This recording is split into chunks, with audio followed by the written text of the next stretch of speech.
Auseba, a name that resonates with the echoes of time, a place where the sands of the desert meet the strength of its people, a village unlike any other. Nestled in the heart of the desert, Auseba stands as a testament to resilience and tradition. Here, women ruled. They were the kings, the chiefs, the decision-makers. Their authority was absolute, their wisdom revered. Men, on the other hand, tended to the home. They cooked, cleaned, and cared for the children. Their roles, though different, were equally vital to the community's harmony. It was the way of life, a tradition passed down through generations. No one questioned the order. No one dared to challenge the queens. The wisdom of the elders was imparted to the young, ensuring the continuity of their unique societal structure. The women of Auseba were a formidable force. They were strong, independent, and fiercely protective of their power. Their unity was their strength, and their strength was their unity. They adorned themselves in vibrant fabrics and elaborate jewelry, symbols of their status and authority. Each piece of jewelry told a story, each fabric a testament to their heritage. Their voices echoed through the village, commanding respect and obedience. Their words were law, their decisions final. Life in Auseba revolved around the rhythms of nature and the dictates of their queen. The cycles of the moon, the changing seasons all played a part in the village's daily life. The men, though seemingly relegated to the domestic sphere, played a vital role in the social fabric. Their contributions were the threads that wove the tapestry of Auseba's culture. They wove intricate tapestries, crafted beautiful pottery, and cooked delicious meals, their skills adding color and flavor to the life of the village. Each task they performed was an art form, a craft honed over generations. The air in Auseba hummed with a unique energy, a blend of feminine strength and masculine grace. It was a symphony of roles, each note contributing to the harmony of the whole. It was a delicate balance, a dance between power and tradition, a dance that had defined Auseba for centuries. The dances were not just celebrations, but reenactments of their history, a living memory of their ancestors. But change, like the desert wind, was about to sweep through the village, leaving its mark on the very soul of Auseba. The whispers of the wind carried news of the outside world, a world that was beginning to encroach upon their isolated haven. The story of Auseba was the story of Zaria, a tale that has been passed down through generations, echoing in the hearts and minds of the people. It is a story of resilience, strength, and unparalleled leadership. She was the first king, a title that defied the conventional norms of her time. Zaria was not just a ruler, she was a visionary who saw beyond the immediate challenges and envisioned a prosperous future for her people. A woman of unparalleled strength and vision, Zaria's presence was commanding. Her leadership was not just about power, but about inspiring her people to believe in themselves and their collective strength. Legend had it that Zaria, with her bare hands, had fought off a pride of lions that threatened the village.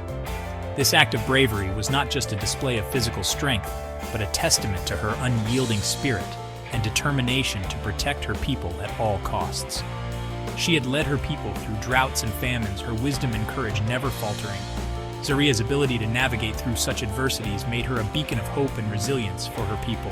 Zaria established the laws and customs that shaped Auseba. Her decrees were not just rules, but guiding principles that fostered unity, justice, and prosperity within the community. She decreed that women would rule, for they possessed the strength and resilience to lead. This revolutionary idea was a cornerstone of her legacy, challenging the traditional gender roles and empowering women to take on leadership roles. Men, she argued, were better suited for nurturing and caregiving. This was not a demotion, but a recognition of the unique strengths and contributions of men in building a harmonious and balanced society. And so it began, the tradition that would define Auseba for generations to come. Women took on leadership roles, guiding the community with wisdom and compassion, while men supported them by nurturing the next generation and ensuring the well-being of the community. Zaria's reign was long and prosperous. Under her leadership, Auseba flourished, becoming a symbol of strength and unity. Festivals and celebrations were common, reflecting the joy and prosperity that her rule brought to the people. She took many husbands, each one chosen for their skills and temperament. This practice was not just about power, but about building a strong and supportive network around her, ensuring that the needs of the community were met through diverse talents and abilities. It was a sign of a king's power and prestige. the number of husbands they possessed. This unique tradition highlighted the importance of collaboration and mutual respect in leadership. Zaria's reign became a benchmark, a legacy that every subsequent king aspired to equal or surpass. Her achievements set a high standard for leadership, inspiring future generations to strive for greatness. Her story was etched in the very heart of Ausaba. Monuments and statues were erected in her honor, serving as a constant reminder of her enduring legacy and the values she instilled in her people. It was whispered on the wind, sung in their songs, and passed down from mother to daughter. The tales of Zaria's bravery and wisdom became an integral part of the cultural fabric of Ausaba, inspiring countless generations. Zaria was more than just a ruler. She was a symbol of their identity, a testament to the power of women. Her legacy was a source of pride and inspiration, reminding the people of Ausaba of their rich heritage and the strength that lay within them. But even the strongest traditions can be challenged, and Zaria's legacy, like the sands of time, was about to be tested. As the world around them changed, the people of Ausaba would have to decide whether to hold on to their ancient traditions or adapt to new realities. King Zaria, the current ruler, was a woman driven by ambition. She craved power, not just the power she inherited, but the power to surpass even her namesake, the legendary first king. Her goal was simple yet audacious: to take more husbands than any king in Ausaba's history. She held court every moon, her eyes scanning the men presented before her. Each man, hoping to catch her eye, was a stepping stone in her quest for ultimate power. For King Zaria, love was a trivial matter, a weakness she could not afford. Power was her only desire, her sole obsession. Her reign, though prosperous, was tainted by her relentless pursuit. The villagers whispered about her insatiable ambition, her disregard for the true meaning of tradition. They saw a king consumed by her own desires, blind to the needs of her people. But King Zaria paid no heed to the whispers.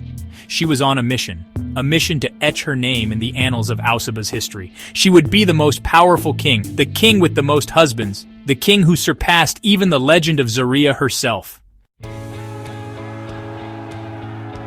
Not everyone in Ausaba subscribed to the village's customs.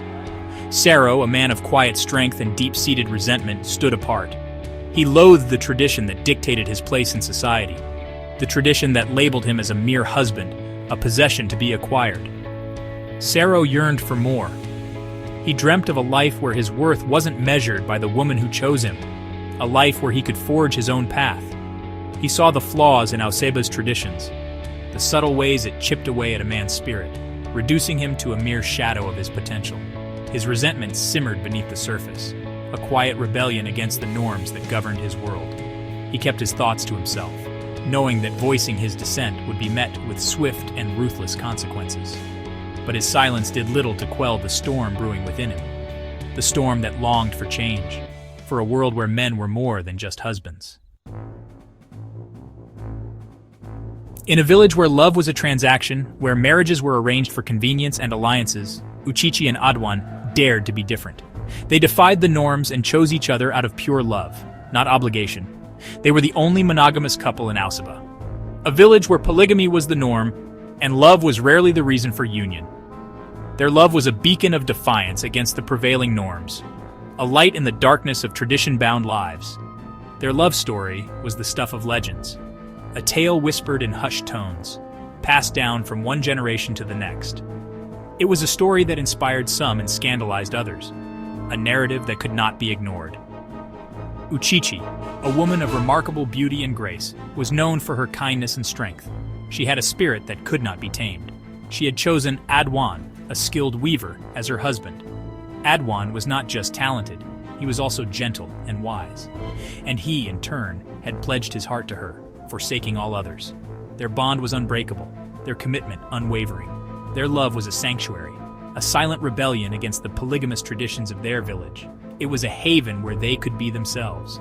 They lived a simple life, their days filled with love and laughter. They found joy in the little things, in each other's company. They had no need for the validation of society, no desire to conform to the dictates of tradition. Their love was their own, and that was enough. Their days were filled with simple pleasures, like working together in the garden or walking through the fields hand in hand. They had no need for the validation of society, no desire to conform to the dictates of tradition. Their love was their own, and that was enough. Their love was their strength, their bond unbreakable, a testament to the enduring power of the human heart in a world determined to suppress it. Their existence was a constant reminder to the villagers that love could exist outside the confines of their customs. It was a dangerous precedent, a silent threat to the very fabric of their society.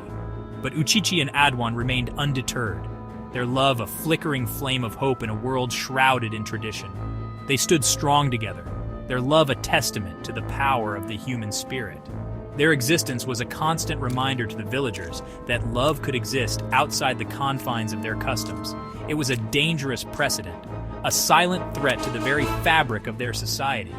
It was a dangerous precedent, a silent threat to the very fabric of their society. The elders often discussed the implications of such a love, worried about the influence it might have on the younger generation. The villagers were divided. Some admired Uchichi and Adwan's courage, while others saw them as a threat to their way of life. The intense discussions among the elders reflected the growing tension in the village, but Uchichi and Adwan remained undeterred, their love a flickering flame of hope in a world shrouded in tradition. They stood strong together, their love a testament to the power of the human spirit. Their love a flickering flame of hope in a world shrouded in tradition. They stood strong together, their love a testament to the power of the human spirit. Their story, a love untold, continued to inspire and challenge the very foundations of their society.